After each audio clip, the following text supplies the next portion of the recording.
é o seguinte, depois que a gente conversou, é impressionante, minha cabeça não para. Sorte que que, né, não fico acordado. As coisas eu já vi que à noite, como diz os franceses, la nuit porte conseil.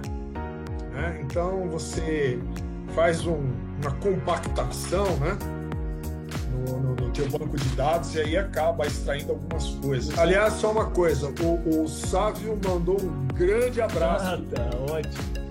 Eu falei que ia falar com você. Ele é fora de série. E eu vou tentar fazer isso aqui ser o mais leve possível, né? A ideia é essa, pra gente quebrar um pouco dessa imagem de muito formalismo, mas lógico... Enlatado. Exatamente. Aquela pergunta do tempo é seminal, cara. Você sabe por que foram criados os fusos horários? Você tem ideia? Não, você coloca isso na entrevista.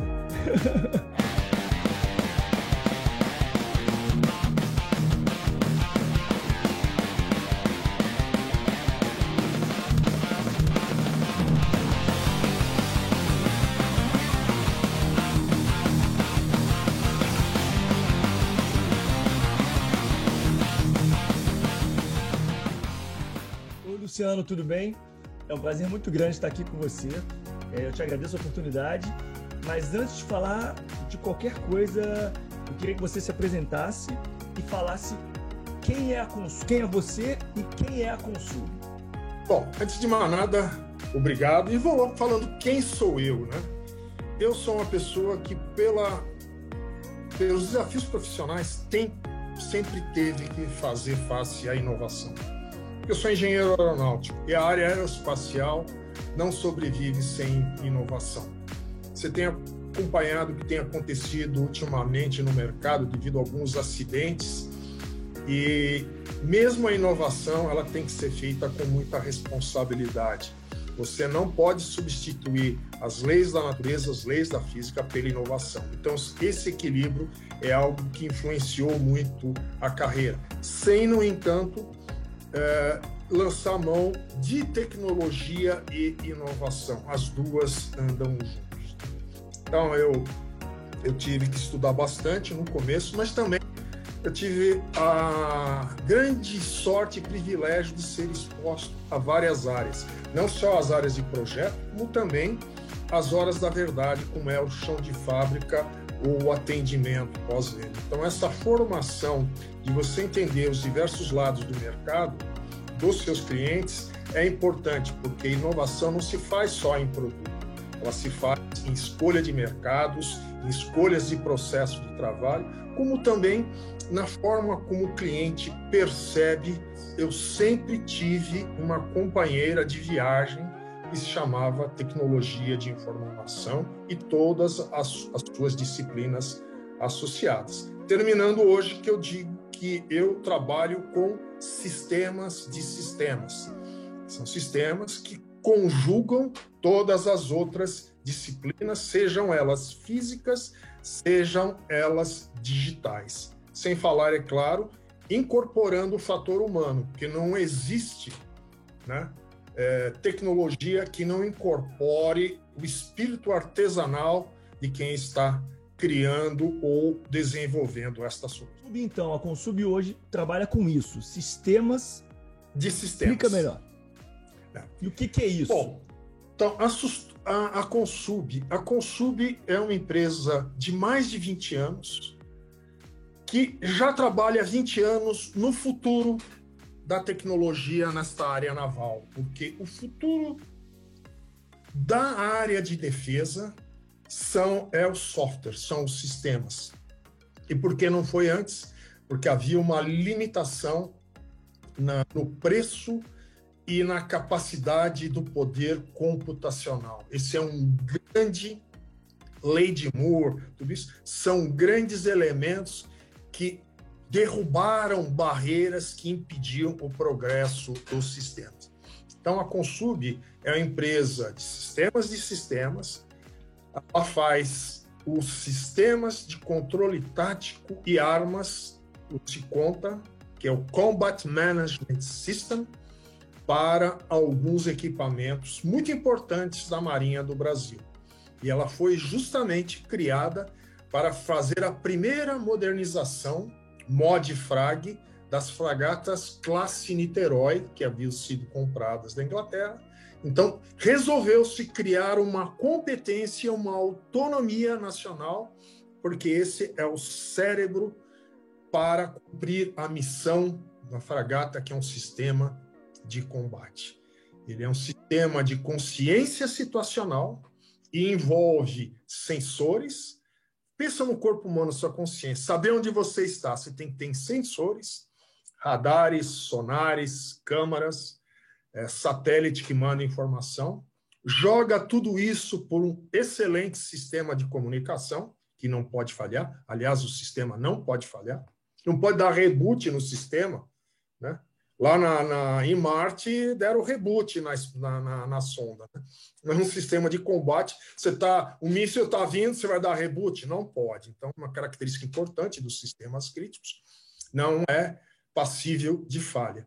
E, finalmente, você coloca isso numa inteligência para você analisar as diversas informações que você tem e sugerir uma ação. É um auxílio à tomada de decisão que o comandante do navio vai tomar no momento em que ele enfrenta uma ameaça. A gente fala ameaça porque um navio de guerra ele enfrenta ameaças, né? Ou representa tomar a decisão para ele ser ameaça também. Uhum. E no final diz, lança um míssil, dá um tiro de canhão, lança um torpedo, ou ainda é o momento de você sair, porque senão as perdas serão irreparáveis. Esse é a missão do Se Conta, e é isso que a Consub faz. Todas as empresas com quem eu tenho falado hoje já estão falando muito na posição do diretor de inovação, do consultor de inovação, do profissional que foca 100% em inovação. E a pergunta que eu te faço dentro desse cenário todo, qual é o papel, né, e as responsabilidades do diretor de inovação na transformação das empresas? Como eu disse anteriormente, né, devido à minha formação e às áreas onde eu passei, nunca houve um momento que a inovação não fosse necessária e absolutamente vital. Mesmo em tempos de muitas vacas magras, como eu passei em diversas empresas, é um momento onde você precisa mais da inovação. Se você está com problemas e continua fazendo o que você sempre fez, você não vai ter resultados diferentes. E eu diria o seguinte, a inovação, né, o papel do diretor de inovação associado à tecnologia, porque a tecnologia ele é um instrumento como era o cinzel e o martelo para os escultores. A inovação ela está resgatando dentro das empresas, de novo, aquela integração entre artes e ofícios.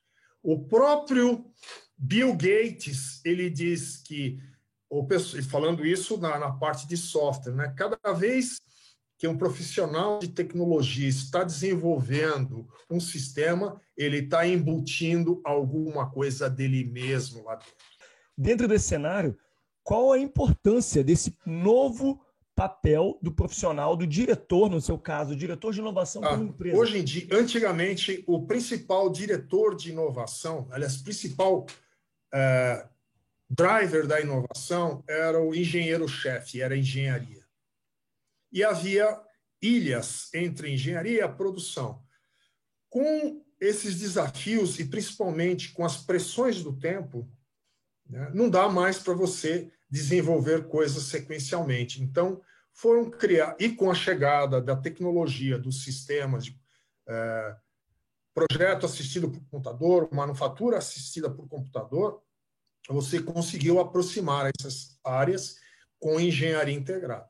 Mesmo assim, a profusão de desafios que há torna impossível que todo mundo fique antenado em tudo. Então, cada um na sua área. Agora, o diretor de tecnologia e inovação, a primeira coisa, usando as 10 faces da inovação às pessoas, ele é o cross-pollinator, o cara que faz a polinização cruzada.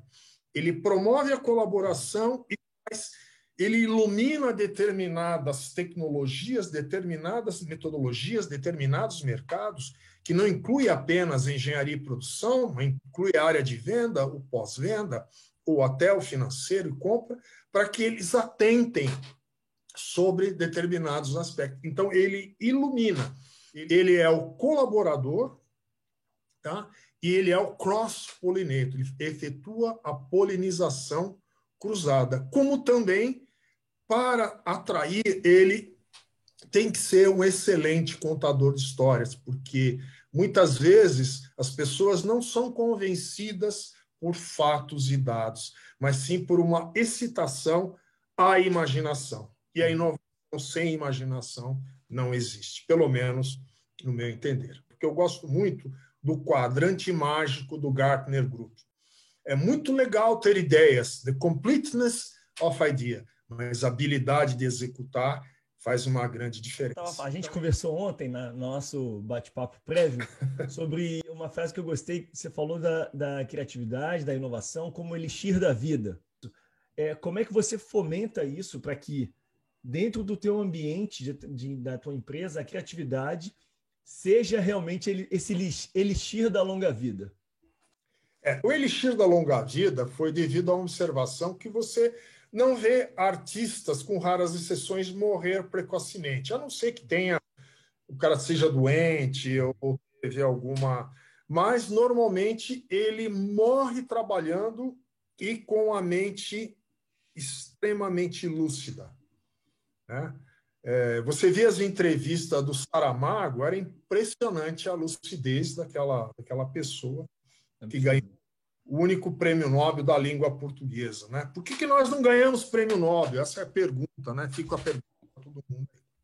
Então, a criatividade, ela tem que ser libertadora, não pode ser repressora. O importante é que ele vá lá e desperte o inovador que cada um tem dentro de si, mesmo que ele tenha resistência. Num determinado momento, quando você o chama à colaboração, até mesmo o seu ponto de vista dele, tradicional, conservador, pode ser um grande alerta para você não incorrer em ameaças desnecessárias.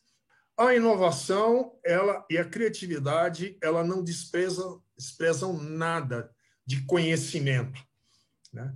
Porque o grande inimigo do conhecimento não é a ignorância, é a ilusão do conhecimento. Uma das minhas especialidades, eu diria que até a maior, é a gestão da ignorância, a começar pela minha. Eu queria que você falasse um pouco como você aplica isso na Consub, esse entendimento de que você tem que, além de saber, você não pode subestimar informações para que você possa não ter a ilusão do conhecimento. Então, a primeira coisa, que aliás é fundamental para um processo de captura de clientes. Hoje em dia, o processo de captura de clientes se dá pela maneira como você percebe as necessidades dele e as atende colocando elementos diferenciados. E, para isso, não adianta você querer empurrar coisas ao cliente. Ele tem que ser conquistado. Então, você tem que estar muito próximo. Então, a tarefa da inovação também é uma grande tarefa no desenvolvimento dos negócios. Que o mais importante, hoje em dia, é entender os requisitos. Quais são os requisitos mais importantes para os desafios do cliente? Se você não entender isso, você não consegue manter um diálogo minimamente razoável com ele. Portanto, você tem que conhecer o cliente. Tem um processo de vendas, justamente, que é o Business Acquisition Process. Então, hoje, eu atuo muito mais em desenvolvimento de negócio. Veja, a aplicação da inovação, ela é sempre circunstancial. Existe uma necessidade, uma oportunidade, uma circunstância que você tem que usar a inovação, seja para se diferenciar, seja para conseguir um negócio, seja para resolver um problema, de qualquer que seja a natureza. Então, hoje, a minha função como aplicar é conhecer o que há de tecnologias, olhar nos termos uma noção muito grande, ou consciência situacional do que nós somos hoje. Não precisa só achar coisa boa, você pode achar coisas que não são exatamente melhor, mas que cumprem a missão, que podem ser replicadas. Então, hoje eu uso muito mais em desenvolvimento de negócios e parcerias, porque os negócios vivem em ecossistemas, cluster. Você não tem mais a verticalização. Mesmo que você seja responsável, seja gestão por um monte de disciplinas, é fisicamente impossível, a não ser que você seja um governo que tenha recursos enormes, né? Você precisa trazer companheiros, trazer colaboradores, como faziam os artistas, né? Um Michelangelo tinha os fornecedores de tinta, tinha os fornecedores de andaimes, tinha os seus artesãos, entendeu? Eu volto sempre a isso, artes e ofícios. Só que o que acontece? O que fazia o Michelangelo? Ele tinha que vender as suas obras de arte, para o Papa, por exemplo. Então, a Consub tem que estar permanentemente ligada no mercado com novos olhos, né? E ter uma coisa importante que é a sensibilidade, né? E trabalhar e refinar continuamente os sentidos, que são as sensações. Não é mais, você tem que usar o lógico e a imaginação. A lógica é a imaginação, o exato e o humano, tá certo? Porque o mundo tem muitas ambiguidades hoje em dia. Tem muita gente falando um monte de coisa, principalmente os findomundistas. Se você não fizer isso hoje, você vai morrer, a sua empresa vai morrer. De 1000 passarão, de 2000 não chegarão, 2012. Eu vejo hoje a inovação, a tecnologia, de alguma forma, sendo utilizada messianicamente, né? E as empresas, justamente, a inovação e a imaginação faz com que elas possam pensar por si mesmas. Não para desprezar tudo isso, não pode desprezar nada, mas ela isso que eu ia perguntar. De poder, né? Saber fazer as conexões, né? E ter uma mente treinada para apreciar as conexões que podem ser feitas entre coisas, pessoas e organizações. E, novamente, inovação e imaginação. Tá certo? Eu gostei de uma frase que uma vez você falou comigo, que a inovação é a gestão do tempo, né? Então, isso aí é mágico. Quem já desenvolveu inovação na empresa entende isso muito facilmente. Mas quem não, que acha que é simplesmente ter uma grande ideia, essa frase eu acho que abre um pouco o horizonte, fala um pouco mais a respeito dela, dessa transformação de como o caminho que é preciso ter e trilhar da ideia ao produto.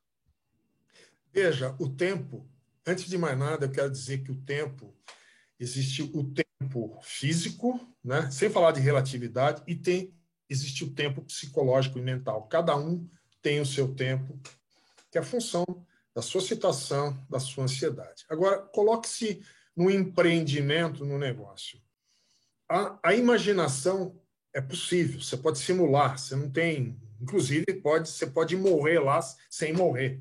Eu estou exagerando. Mas, num determinado instante, não adianta os insumos que vão fazer possível a execução, realizar aquela criatividade, aquela inovação, se eles não chegarem ao mesmo tempo para ser juntado, montado. Então, veja, o tempo é um fator importantíssimo. Vou citar o exemplo. A própria navegação. Por que todo mundo, a astronomia sempre foi um grande instrumento da humanidade? Porque era uma forma de você ter medições do tempo, astronomia, estações para agricultura, né? Vamos avançar as navegações, né? Quanto tempo você levaria, porque você tinha que planejar mantimento. Então, não adianta você ser criativo se você não tiver as habilidades depois de realizar. Com o tempo, vou voltar não, eu vou avançar, eu estava na agricultura, né? Vamos avançar, então, lá para o século XVIII. A Marinha inglesa, uma frota de 20 navios, uma puta tempestade, chegando do Mediterrâneo, entrando no Canal da Mancha. Daqui a pouco, bum! Ou seja, 4 navios afundaram, 2.000 marinheiros oficiais de alta estirpe faleceram porque eles não tinham apoio, eles achavam que estavam a 60 milhas de um conjunto de ilhas rochosas chamadas Scilly, e eles estavam em cima. Por quê? Porque não tinham condições ainda de calcular exatamente embarcados a latitude, a longitude. A latitude é mais fácil de calcular porque ela é um referencial fixo, enquanto que a longitude depende de um referencial. Com isso foi em 17. 7 ou 17, em 1714, 1714 1707, então.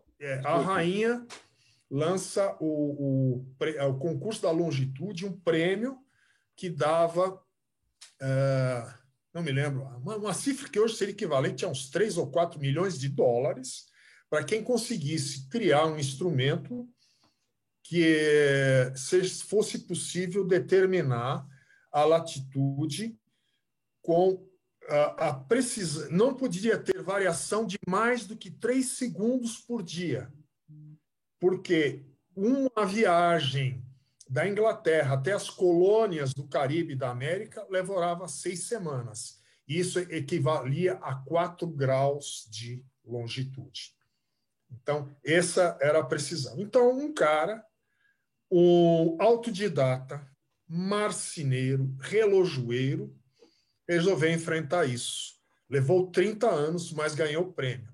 Mesmo com toda a sabotagem dos grandes cientistas, porque os grandes astrônomos, né, nunca poderiam dizer que um grande... Por exemplo, Halley era um deles, tinha Isaac Newton nessa época. Como é que um relojoeiro, um marceneiro, vai conseguir sobrepujar a gente? Que é o que a gente vê os desafios hoje, né? As grandes empresas sendo desafiadas pelas fintechs. O ser humano é o mesmo, né? O inconsciente coletivo é o mesmo. Porém, eles prestaram sempre um grande serviço aos astrônomos, porque, voltando, um grande cientista, Galileu Galilei, ele inventou o telescópio. E com ele, você conseguiu descobrir as 3 maiores luas de Júpiter. E ele fez os cálculos, aquilo lá era um relógio que poderia ser usado por todo mundo na Terra, desde que não estivesse embarcado, porque exigia medições. Então, só para dar uma ideia, o Reino da França encolheu, acho que uns 20% depois que o rei contratou um astrônomo para mapear as fronteiras da França. Aí ele falou para o cara, você conseguiu reduzir o meu reino mais do que todas as guerras que eu perdi. Você veja a importância. Agora, tudo isso é baseado no quê? No tempo. Né? Porque a superfície da Terra, né, a graus, minutos, segundos. E o tempo, 1 hora, né? Hora, minutos, segundos. Então, tem uma associação muito forte entre o tempo e a distância, que é primordial para você ter uma navegação segura. Sem falar de todo, porque cada navegação dessas tinha um risco, seja por causa de mercadorias, principalmente. Já existia um negócio de seguros muito adiantado. E justamente porque as pessoas...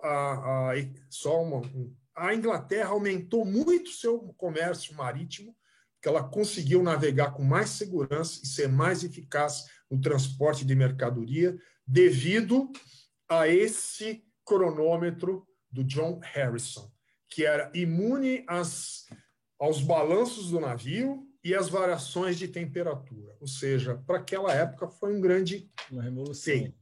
Vamos mais um pouco falando do tempo na frente, que tem duas coisas importantes. Como é que foi... por que foram criados os fuso horários? Né? Muito importante. Claro, todo mundo também teve que se combinar e botar Greenwich como zero latitude. Né? Quando começou a disrupção no transporte, a palavra disrupção sou eu que estou empregando na época, das ferrovias. As horas eram locais, todo mundo calculava a hora local, ninguém queria saber qual era a hora de Londres, de Paris, ou de Los Angeles, de Rio de Janeiro, ou de qualquer outro lugar. Então, você imagina como é que você faria para sincronizar os horários do trem, sendo que cada local, cada longitude tinha uma... Então, precisava, de alguma maneira, organizar. Então, criaram os fusos horários. Veja, o tempo, novamente, ele é um grande determinante nessa... Né? Com o tempo, foi criado, aí avança a tecnologia, o telégrafo sem fio ficou mais fácil. Via rádio, você marcava Greenwich é tantas horas. Portanto, o cara media, né, era mais fácil medir a hora local em função da medição da altura do Sol, e tinha um monte de tabelas conhecidas há muito tempo, então você sabia exatamente a diferença entre a hora local e de onde você tinha saído. Então você conseguia, ou Greenwich, que era a referência. Hoje, tudo isso acabou, você tem o GPS. Mas veja o quanto o tempo e a matemática e a astronomia foram importantes. Então, você acha que hoje em dia nós vivemos um mundo de inovação só hoje? A inovação hoje é inovação? O profissional de inovação, de uma certa maneira, ele é visto um pouco como essa pessoa, não? Com alguém que vai prever o futuro para a empresa. E quando você está falando de tempo, me lembrou uma coisa muito importante. Obsolescência, né? A gente fala de inovação muito hoje, eu estou vivenciando inovação o tempo inteiro, vendo as empresas criando inovação o tempo inteiro, mas o conceito de obsolescência tem que ser compreendido muito pela empresa, principalmente quando ela está nascendo a inovação, está fazendo a inovação nascer, porque o tempo não para, e o que é novo hoje, amanhã deixa de ser. E é a minha pergunta, o que você, como profissional de inovação, identifica nesse tempo, né, que não para, né, que é tão importante você prever o futuro, visualizando o passado, e como é que você consegue perceber como é que as empresas têm que estarem atentas a esse conceito de obsolescência nas suas próprias inovações. É quase como nascendo uma inovação já sabendo, a cada dia que ela está andando, ela está caminhando para a obsolescência, embora ainda inovação. Eu queria expandir esse conceito de obsolescência para uma coisa chamada ciclo de vida do produto. Uhum. Product Life Cycle Management. Houve uma época que eu diria que até os anos 90 a gente ainda tinha, os produtos eram reparáveis. Hoje os produtos são sucateáveis. Uhum. O custo de reparo, devido a uma série de fatores, tornou-se exorbitante. Então, e começou a haver um grande impacto, principalmente nos países mais consumistas de eletrônica, como o Japão, que era a logística reversa. Lá, em certos países, esse sucateado tornou-se um problema, o lixo tecnológico. E alguns aproveitavam disso, que achavam que isso era um tesouro. A China ia buscar navios de computador, televisão velha no Japão para arrancar ouro, etc. Isso também se tornou muito caro. Tem um outro lado também, que é algumas empresas começaram a praticar a obsolescência programada. A obsolescência programada, ou seja, eles sabem exatamente aquele componente, avançou tanto o controle estatístico do processo, análise de materiais, uma coisa, que as empresas sabem exatamente quando um componente vai falhar e você vai precisar de uma assistência técnica. Eu vou citar um exemplo, não é o ramo inteiro, como o ramo automotivo. Quem hoje é surpreendido por um problema no seu carro que tem N processadores e que só consegue ser resolvido na concessionária? Você acha que isso aí é obra do acaso? Não. Tem um conhecido que repara placas, porque justamente, senão, o que acontece? É preço, preço, preço. Então, eles têm que fazer com que o mercado, em determinado momento, tenha que comprar o produto novamente. Mas isso, eu garanto que essa não é uma atitude sustentável. Então, você me da obsolescência. Vou voltar ao lado positivo da obsolescência. Hoje, quando você faz um novo equipamento, um sistema pode ser físico, software, um sistema é um conjunto de capacidades que cumprem uma missão sob determinadas condições. Então, não dá mais para você dizer, olha, eu vou fazer isso, esqueço. Não, você vai ter que chegar, depois de não sei quanto tempo, você tem que fazer com que isso daí não tenha um impacto no meio ambiente. Você tem que fazer, por exemplo, um porta-aviões. Nós estamos vendo hoje, né, o São Paulo, que foi desativado, e ele precisa ser desmantelado, como não é só o São Paulo, os antigos porta-aviões. Então, você veja, a obsolescência não é uma questão apenas, não precisamos, você tem que planejá-la, pelo bem ou pelo mal, são outros 500, para que você possa retirar esse produto do mercado. Como também assegurar, só para te dar uma ideia, que ele funcione durante todo o tempo que ele foi programado. Existia um programa que eu participei na Embraer, que era o JPETS, que era Joint Program Training, Aircraft and Training System, ou seja, era um programa completo para o fornecimento de um avião de treinamento e um sistema de treinamento. Você tinha que garantir que até o último dia de vida dele ele estivesse funcionando, podendo atender o treinamento dos cadetes da Força Aérea Americana. Programa de 20 anos. Tá? Então, você tinha que garantir que você fazia um produto e garantir que ele estaria funcionando. Você teria peça de reposição, assistência técnica, assim por diante. Veja, então a obsolescência, hoje eu uso a palavra ciclo de vida do produto, que é isso que nós temos. Não podemos ser surpreendidos pela obsolescência. Ela é uma disciplina que tem que ser cuidadosamente analisada e tem que ser analisada e tem que se agir adequadamente sobre ela. Mas quando eu falo, Lamp, de obsolescência, às vezes de uma certa cegueira que eu percebo por parte de algumas empresas, eu quero falar, lógico, quando a gente pensa no ciclo de vida do produto, a gente pensa no histórico que ele técnico que ele tem, de longevidade, de durabilidade, de vários aspectos. Mas quando eu te perguntei isso, eu queria também o teu ponto de vista de profissional de inovação é quando você, eu percebo, eu não vou citar o nome de empresas que tinham alguma solução muito inovadora, uma tecnologia muito inovadora, mas ficaram tão encantadas pela solução e venderam essa solução, comercializaram, foram sucesso, e que não perceberam no entorno dela outras inovações potencialmente danosas ou competições, né, que tiravam o brilho da sua própria inovação. E elas não perceberam essas inovações como uma evolução, como um passo à frente da sua própria inovação, a ponto da sua solução ser descontinuada pelo mercado entender que aquela solução já não servia mais, não conseguia mais trazer os resultados, embora ainda trouxesse algum resultado, mas não tão mais relevantes como a concorrência. Quando eu falo de obsolescência, eu vejo muitas empresas perdendo esse protagonismo porque elas elas meio que não perceberam a mudança no mercado. Como é que você vê isso? Como é que a Consub está olhando isso para o mercado para que ela não seja surpreendida como, infelizmente, muitas empresas são?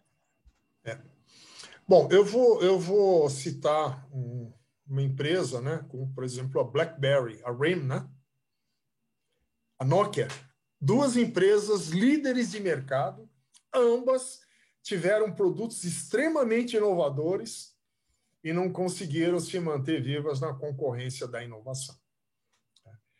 Então, sendo que, né, a Nokia é uma empresa que nasceu, era uma moveleira, né? Não sei se você sabe disso. Não. E aí ela começou a fazer o quê? Né? Viram que tinha uma nova tecnologia que precisava de um móvel, que era a televisão.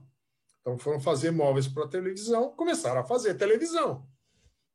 E aí, bom, você já pegou, né? Televisão, eletrônica, e não consegui. E aí, no fundo, eu diria o seguinte: as empresas, elas não levem a mal o que eu vou dizer. São criados tantos programas de, hoje em dia chama governança, né? Porque você ganha dinheiro de um lado, perde do outro. A partir do momento que você começa a ganhar muito dinheiro, você começa a querer ter mais controle. E aí, quando você começa a querer mais controle, você faz muita análise de risco, em vez de fazer análise de ameaças, entendeu? Porque análise de risco, você vê as coisas que você vai fazer, vai dar certo, vai dar probabilidade, enquanto que a ameaça, ela é um pouco negligenciada. E é ela que vai te derrubar. Como é que hoje as empresas podem ser a prova de futuro? Elas e o seu produto. Tem uma coisa muito importante que está aparecendo aí, que tem como é que chama? Extensão de ciclo de vida do produto. O produto se tornou obsoleto. Na área de defesa tem muito isso. Tem um radar. Tem várias empresas, e eu vi numa empresa que eu trabalhei, não vou falar, porque era uma outra coisa, né? Confidencial, mas você tinha... Eu vi isso numa oferta que me fizeram quando eu estava trabalhando no Rio de Janeiro, uma empresa de radares embarcados, chegou lá e falou: olha, eu posso fazer uma extensão de ciclo de vida e melhorar muito a performance. Como é que você faz isso? Resumindo, o radar, o sensor é o mesmo. E quando você pega as informações, você pega muito ruído também. E você consegue filtrar para criar do ruído e extrair informação. Com o aumento do poder computacional, você consegue transformar muito mais ruído em informação. Então, o mesmo hardware, com a mesma potência, ele te dá muito mais informação. Então, veja, é tipo aqueles programas de rejuvenescimento, né? Você vai no spa, etc. Então, o futuro, para você mitigar esse processo da obsolescência, é você ter um produto que seja muito evoluível em software. Você coloca algumas provisões de hardware que possam ser rapidamente substituídas para você introduzir mais coisas de software. Porque os sensores, claro, a grande evolução dos sensores foi devido ao aumento dramático do poder computacional, de memória e assim por diante. Veja, por exemplo, né, uma área onde eu moro, que é o Morumbi, né, é uma área de insegurança pública. Os imóveis estão perdendo valor por causa da percepção da segurança, apesar de ter melhorado muito. Então, será que não existe uma maneira inovadora de você poder pensar naquele lado lá, de maneira colaborativa, não dependendo apenas do poder público, né? Mas da comunidade, não querer prender, dar tiro, nada, mas surpreender aqueles que provocam a insegurança pública. Então, veja, só ter câmera virou uma obsolescência. Câmera tem cada vez mais. Mas vai mudar tudo? Vai ficar do mesmo jeito? Então, nós precisamos usar a imaginação a inteligência, né, e a capacidade de executar. E principalmente colaborativo, não é ficar brigando pelo preço. A minha câmera é mais barata que a sua, eu trago da China, acabou. Mas só para nos colocarmos um pouco dentro do ambiente, que defesa e segurança, né, todos trabalham com ameaças, né? Todo mundo, o cara de finanças gosta de falar de risco, gestão de risco, por causa da probabilidade, é uma disciplina importante. Mas nós trabalhamos com ameaças, nós temos que surpreender as ameaças e nós temos que mitigar as ameaças. Saber o que fazer no momento de um desastre. Cada vez que ocorre uma ameaça dessa, é um mini desastre que está acontecendo. Sabermos nos comportar em relação a isso. Bem, a gente está chegando para o final, eu queria finalizar aqui, caminhando para o final, eu queria que a gente abordasse eu vou passar um vídeo, que é o vídeo do lançamento, né, do lançamento do Mansup, onde a Consub participou com as suas soluções. Eu queria que você falasse a respeito das inovações que a Consub trouxe, o que faz a Consub ser uma empresa única no seu segmento, e quais são os próximos passos. Vamos falar primeiro desse lançamento do Mansup. Me explica o que foi isso, onde a Consub participa, onde ela atua, onde ela é única. Veja, ela participa por mérito de ela ter esse sistema SeaConta, que vai ser visto nesse lançamento do Mansup. Ele já está lá, ele foi feito para isso. Tá? Então, a participação dela já se deu há bastante tempo, criando um sistema para corvette, de onde foi lançado o Mansup, né? Um míssil que o Brasil, a Marinha Brasileira está desenvolvendo para substituir o Exocet francês. Então, ela foi uma pioneira na criação de um sistema de controle tático de armas, um sistema de gestão de combate nacional, autônomo. O software é totalmente criado dentro da Consub, mediante aos requisitos da Marinha do Brasil. Então, isso permitiu que a empresa que está desenvolvendo o Mansup não tivesse problema nenhum em integrar ao SeaConta. Então, essa é a principal beleza. Ele é um sistema de sistemas, e principalmente ele é um sistema que está aberto, e o grande mérito da Consub é que ela é capaz de, através do seu conhecimento, da sua criatividade, integrar diversos novos sensores e armas e equipamentos necessários para gerenciar o combate e fazer com que o comandante tenha um excelente apoio à tomada de decisão. Então, esse filme aí, ele é um filme feito pelo lançamento, né, dos testes da SEAT, mas dá uma visão real de como é o ambiente onde o SeaConta ajuda. Ele não foi feito especialmente para esse filme. Ele já está lá, participa todas as missões da UNIFIL, onde o Brasil tem a liderança da Iniciativa das Nações Unidas para apoio à paz do Líbano. Quem é o líder é sempre um navio brasileiro. Então, com exceção do primeiro, que a gente usou um navio não brasileiro, todas as outras missões para o Líbano foram em navios equipados com o SeaConta. Então, nós não temos só uma atuação nacional, mas uma atuação internacional. E também já tivemos integração com outras marinhas dentro de desenvolvimentos muito importantes que podiam fazer com que nossa marinha se integrasse a uma outra marinha estrangeira, inclusive com o sistema de combate de submarinos dessa outra potência.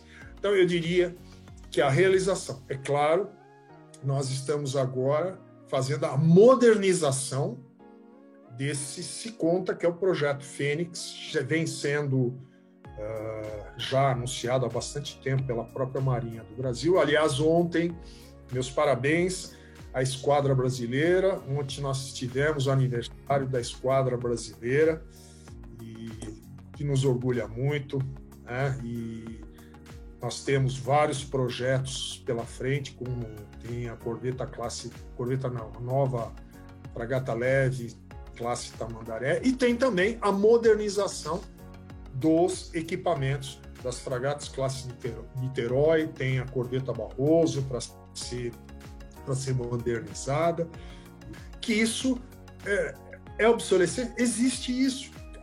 Todo equipamento de cada período precisa ter uma manutenção, seja em termos de hardware, seja em termos de sistema. Os aviões também. É o Maintenance, Repair and Overhaul, né? Que é o MRO, que é a manutenção, reparo e toda a modernização. Então, esse também é um outro aspecto dentro da obsolescência. Então, eu acho que o filme, eu não vou falar nada porque é importante vocês sentirem como é que é um ambiente que está sendo gerenciado pelo SeaConta, marcador. Bem, Luciano, eu te agradeço muito a atenção, te agradeço muito essa dividir, compartilhar esse conhecimento com a gente, compartilhar comigo. Eu estou aprendendo aqui muito e compartilhar com cada uma das pessoas que assistirem esse vídeo no canal CT Segurança, é lógico, no programa Passo para Frente. E é um aprendizado muito grande, oportunidade única de estar tendo acesso a pessoas que a gente não teria no dia a dia. Então, mais uma vez, muito obrigado. Até o próximo bate-papo, porque assunto não falta, né? Não. É verdade. Então, até o próximo bate-papo. Só tenho a agradecer mais uma vez a oportunidade que o Christian e toda a equipe do canal CT Segurança, Silvano, Kleber, Adalberto, tem dado para a gente compartilhar esse conhecimento tão importante. Até o próximo programa Passo para Frente. Muito obrigado e até lá. Eu é que agradeço. Até lá.